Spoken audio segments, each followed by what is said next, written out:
All right, everybody. So this is the buyer representation and broker compensation agreement.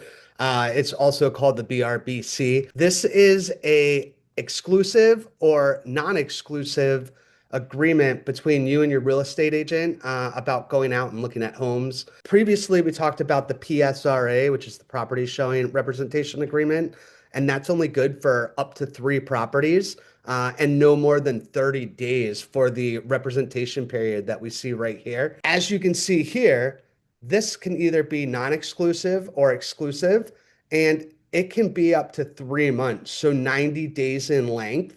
And there's no limitation on how many properties you can go look at. This is what I typically have my clients sign after we do a PSRA and we get a feel out for one another and say, hey, do we still want to work together? Do you think we're a good fit? If not, go look for a different agent. If so, let's jump into the BRBC, get that signed, then we're good to go for 3 months. This covers everything that the PSRA covers in addition to some other stuff. And we'll just quickly go over that. If you haven't watched the PSRA video, I highly suggest you go back and watch it before jumping in here. So you'll see here the dates for the representation period, the type of representation. This is automatically going to be non-exclusive, or if we check this, that's exclusive. That means that only you and that agent can work together and look at properties for this time period.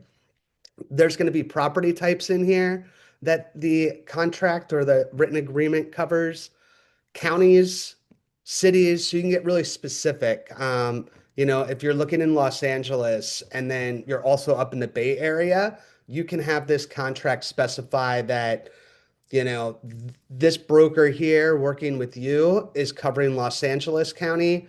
And then let's say, I don't know, you're up in Oakland, you can have an agent or a broker in Oakland working with you that's only showing you properties in Oakland here. There's also 3B, any additional description of any properties or anything that you're looking for. You'll have to cover the buyer identification and preference priorities. That's commonly what I call a discovery call. So that should already be done.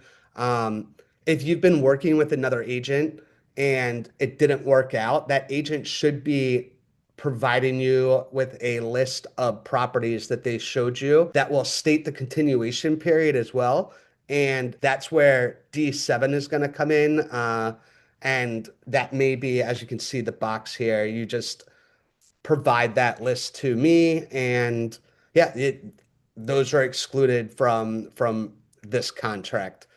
And again, we go back, there's the compensation amount. This just covers that if the payment is received by the seller, you don't have to pay the commission, the continued right for payment right here. And that's basically if our contract ends, whatever number this is. If you go back and look at any of those properties that this agent on this contract showed you, then that agent would be entitled to that commission. The BRBC just gets a little more specific. It breaks everything down in this grid. It's really easy to see. It's a lot of pages here, but a lot of these pages down here are basically just a breakdown of everything up here. Feel free to reach out to me if you have any questions, and